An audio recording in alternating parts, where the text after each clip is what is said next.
Hi everyone, my name is Puneet, and today I'm going to discuss and share some of the innovative methodologies for timing ECO implementation during chip physical design phase. We can call it optimizing timing ECO implementation through Slack-aware post-routing cell legalization. And why this is an important aspect of PNR, the reason behind it, when we apply any ECO during the chip timing closure or any other phases, tool does legalization based on the net length. Tool does not consider any requirement of looking at slack or any other aspect of the design. In such a scenario, when tool throws these cells or any timing critical cell far away, it loops or looms into a new timing violation, which creates a necessity to discuss these kind of things in a regular day-to-day ECU implementation approach. Overall, if we look at this approach, what we can do, we can divide the legalization process into multiple steps and can control the legalization in a very sophisticated way. This methodology helps prioritizing some of the negative slack cell.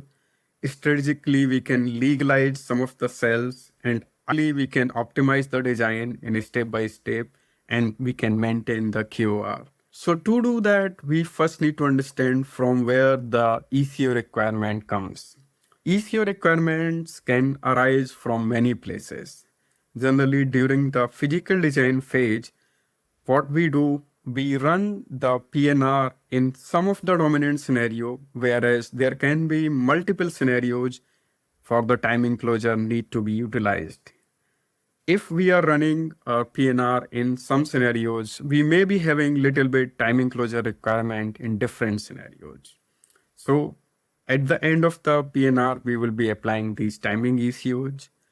Or let us say when we started the design, we had some functionality, and during the design verification, the team finds out that there is an issue with the design and there is a need of a logical ECO to apply. Such kind of scenario can occur, and we need to apply these ECO, and we need to do further optimization with respect to these ECOs. Also, at the same time, during the DRC LVS closure, we need to move sometimes cell here and there in the design, and these requirements occurs. So let's look at the details of this presentation, and these reaches to the first of the challenges of the timing ECO implementation. So when we start applying the ECOs, and if in certain areas there are so many cells which are densely sitting next to each other, and we need to insert some of the cells or we need to upsize or downsize of the cell. In that scenario, there is a necessity of moving these cells. And if these cells moves from original location, these can create some of the new timing violation. So in that scenario, if we can preserve or fix those cells and move only other cells, we can reduce this challenge. The second thing, this comes from in a conventional placement algorithm, what we have noticed generally that tool does not consider timing, and it keep adding the new violations when it moves the cells here and there where it can find a place to move those cells. The third scenario can be where we see that there are congested areas. Let us say to fix a whole timing violation, tool need to insert one more buffer, and tool cannot find it, and it puts that cell pretty much far away. In that scenario, what can happen? The net routed from that newly inserted cell can cause additional violation. It may be the setup or either the hold violation. Sometimes we have seen because of the crosstalk. So what are the ECO corrective actions we take in that scenario? As I mentioned, we do cell upsizing based on the setup requirement to improve the timing margins. We do insert new cells based on if we need to insert the buffer, or during the logical ECO, let us say we can introduce some logical gates. And we need to do very careful placement if it is a congested region. Even in other case, we need to place next to each other so that we can reduce the timing closure requirement. And the third thing is, like, we have seen that there are cells sitting far away and that path is creating a timing violation. Can we bring that cell next to the driver cell and can reduce the timing parasitics requirement so that we can improve that path? So these are the some ECO corrective actions we take during our PNR phase. Now, what is different in this approach, what I'm explaining here? The first thing is when tool sees, okay, there is a buffer inserted or cell upsized, it looks for the neighboring empty spaces and then place the cells in those areas. But if, let us say, if those spaces are not available, what tool is going to do? Tool can throw this cell very far away where it can create some new violation. So how we can reduce that? So the approach here is run a complete full timing analysis on that design, see in which area we are applying the ECU cells. Nearby areas can be identified where the ECU cells will be placed. Tag the cells with all the slacks. Do the slack filtering. Based on that slack filtering, fix the critical cells, and now whatever the cells which are unfixed and need legalization, move it by stream algorithm. In stream algorithm means if we need to move cell by 2 track, move first cell which is sitting nearby to the next track and then move this cell. So we are displacing all the cells by relative placement. And then once this is done, we can go with the iterative refinement where we can take some loops and can legalize these cells by repositioning it again and again unless we do not see that timing is completely fixed. And here we are not creating new violations because we are fixing most critical cells first, then we are moving the least timing critical cells, then next level of cell, and then finally when everything is legalized, we are trying to legalize the critical cells which were fixed. So in this approach, we are not creating any new violations. Also, at the same time, we are taking care of everything altogether without giving any cost function to any other function. So Slack-based cell prioritization, we can create in 4 different categories, as I mentioned. The most critical Slack, which are the highest priority cells, like generally we keep our flops fixed. And then moderate critical Slack cells, let us say if there are an AND gate, which is a 3-input AND gate, and have a critical connection to multiple cells. So those can be considered as a secondary critical Slack cells. Then minor negative Slack cells and non-critical Slack cells. So in this scenario, what we can do, the category first one cell will be hard fixed, second will be hard fixed, third will be soft fixed, fourth will be unfixed. So we'll move first the non-critical cell, legalize it, then unfix the category third cells, legalize it, then move the second category cells. And I think first one we should not move. We just can change some of the tracks here and there to make sure that there are no DRC violation because of those cells. So in such a methodology, what we can bring that this progressive or looped enhancement can give us a very good placement of these critical cells, and we are not creating anything new or any new violation in terms of DRC or timing, and we are maintaining the performance of the design. In recent experience, I have seen that CPU designs or GPU designs where we are trying to push as much edge density, these algorithms are very useful. The iterative legalization process, again, as I mentioned, that we can go fix all the high negative slack or the critical slack cells, legalize the movable cells. Then again, we can go back, evaluate timing, and we don't need to run the full update timing. We can run just some of the update cells, which based on the ECO cells we can run, and unfix less critical cells and then move those. And then we can stably fix in 3-4 cycles all these timing violations and can move on. So this methodology is not only taking care of the timing as well as what we can do. We can create such kind of grouping where we are maintaining the critical path timing as well as not creating any new DRC. Let's see what stream algorithm implementation is.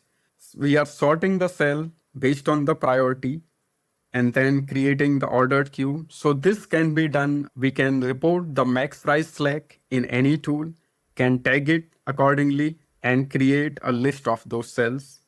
We can look into the placement analysis, can unfix and place the cells which are less critical in the available neighboring empty area.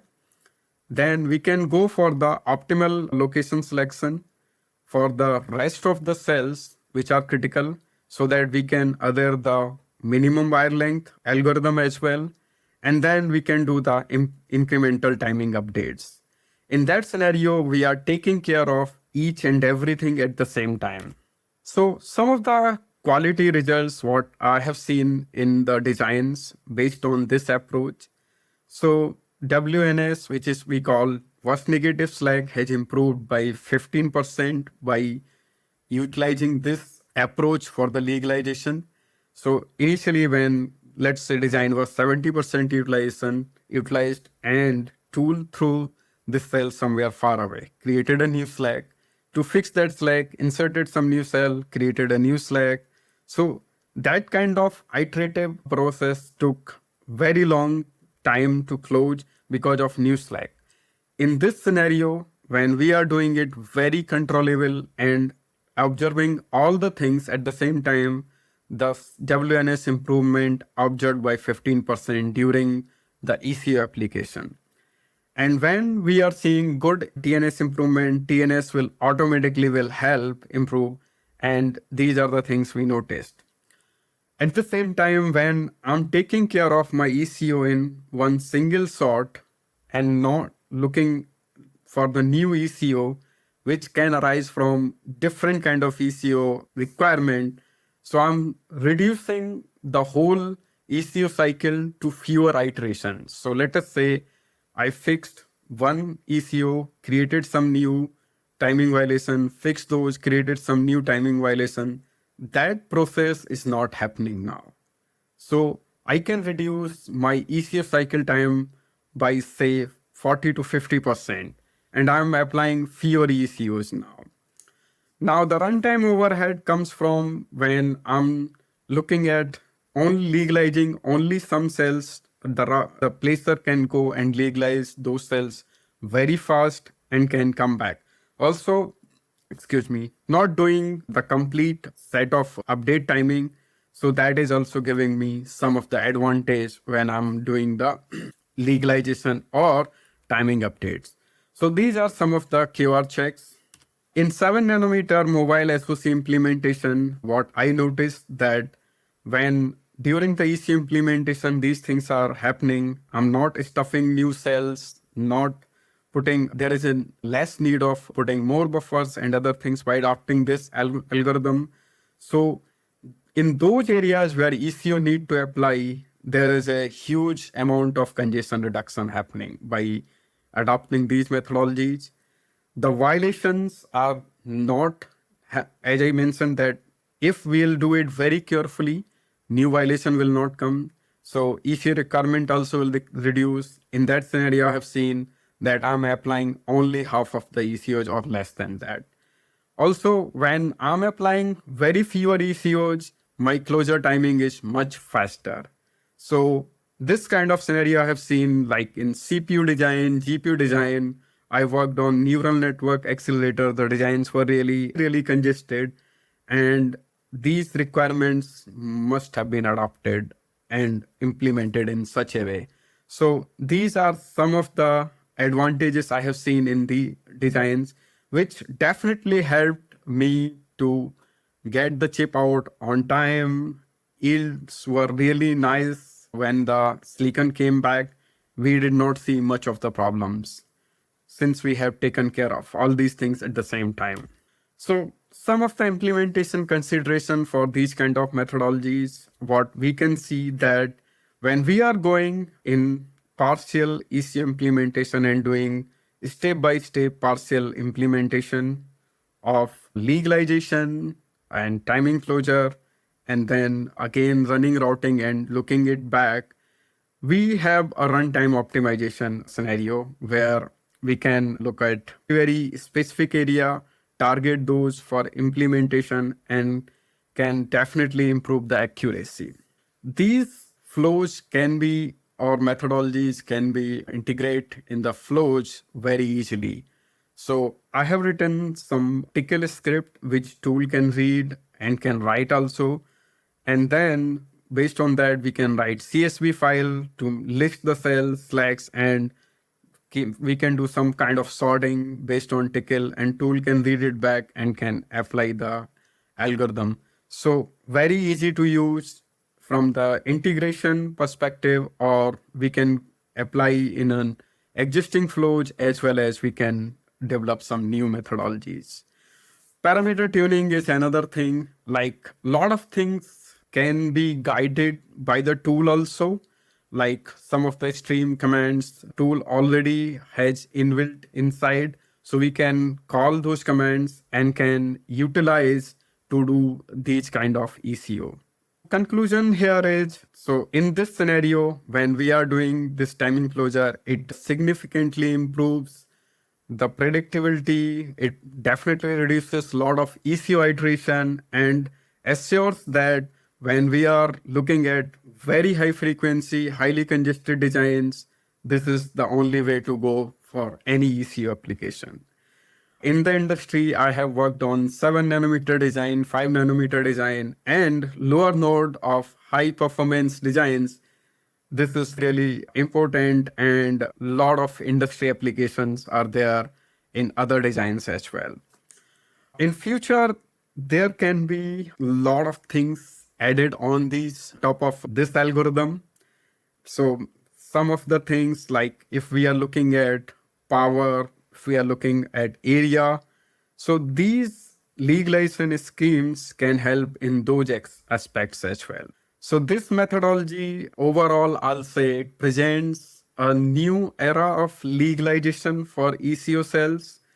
Also helps in all kind of TP aspect of the designs, and can be easily integrated and connected to any flow in any technology based on the requirement. This is all from my side for today, and thank you very much for listening to me. Please feel free to reach out to me if you have any question. Thanks. Have a great day.